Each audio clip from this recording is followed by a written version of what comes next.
Hi hello ನಮಸ್ಕಾರ, welcome back to my mini vlog. ಇದು ಬಂದು ಗುರುವಾರದ ಮಿನಿ ವ್ಲಾಗು, ಅಂದರೆ 6th ಮಾರ್ಚ್ ರಾಯರ್ ಹುಟ್ಟಿದ ದಿನ ಅಂತ ಹೇಳಿ ನಾನು ಕೂಡ ಬೆಳಿಗ್ಗೆ ಬೇಗನೆ ಎದ್ದು ನೀರು ಒಲೆಗೆಲ್ಲ ಹುರಿ ಹಾಕಿ ತಲೆಗೆ ಎಣ್ಣೆ ಹಚ್ಕೊಂಡು ಮನೆ ಕಸ ಗುಡಿಸಿ ಒರೆಸ್ಕೊಂಡು ರಾಯರ ಪೂಜೆಗೆಲ್ಲ ರೆಡಿ ಮಾಡ್ಕೊತಾ ಇದ್ದೀನಿ. ಸ್ನಾನ ಮುಗಿಸ್ಕೊಂಡ್ಬಂದು ದೇವ್ರ ಮನೆಯೆಲ್ಲ ಕ್ಲೀನ್ ಮಾಡಿಕೊಂಡು ದೇವ್ರಿಗೂ ಎಲ್ಲ ಹೂ ಮೂಡಿಸ್ಕೊಂಡು ದೇವ್ರ ಪೂಜೆಗೆಲ್ಲ ರೆಡಿ ಆಯಿತು.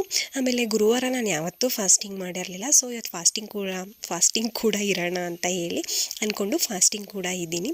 ದೇವ್ರ ಪೂಜೆ ಎಲ್ಲ ಮುಗಿಸ್ಕೊಂಡು ರಾಯರಿಗೆ ಮುಡುಪು ಕೂಡ ಕಟ್ಟಿಡ್ತಾ ಇದ್ದೀನಿ. ಒಂದು ವೈಟ್ ಬಟ್ಟೆ ತೊಗೊಂಡು ಅದಕ್ಕೆ ಫುಲ್ ಅರಿಶಿನ ಹಚ್ಕೊಂಡು ₹1 11 ಕಾಯಿನ್ ಇಟ್ಕೊಂಡು ಅದ್ರ ಮೇಲೆ ಸ್ವಲ್ಪ ಅಕ್ಷತೆ, ಅರಿಶಿನ, ಕುಂಕುಮ, ಒಂದು ಬಿಡಿ ಹೂವು ಇಟ್ಟು ಅದನ್ನು 3 ಗಂಟು ಕಟ್ಟಿ ನಾವು ದೇವ್ರ ಮುಂದೆ ಕೂತ್ಕೊಂಡು ನಮಗೇನು ಕಷ್ಟಗಳಿದೆ, ನಮ್ಮ ಜೀವನದಲ್ಲಿ ಏನೇನು ಆಗಬೇಕು ಅನ್ನೋದನ್ನೆಲ್ಲ ಕೇಳಿಕೊಂಡು ಅದನ್ನು ದೇವ್ರ ಮುಂದೆ ಇಟ್ಟು ಪೂಜೆ ಮಾಡಿ ನಾವು ಅಂದ್ಕೊಂಡಿದ್ದೆಲ್ಲ ಯಾವಾಗ ನೆರವೇರುತ್ತೋ ಆವಾಗ ರಾಯರ ಮಠಕ್ಕೋ ಇಲ್ಲ ಮಂತ್ರಾಲಯಕ್ಕೂ ತೊಗೊಂಡೋಗಿ ಹುಂಡಿಯಲ್ಲಿ ಆ ದುಡ್ಡನ್ನ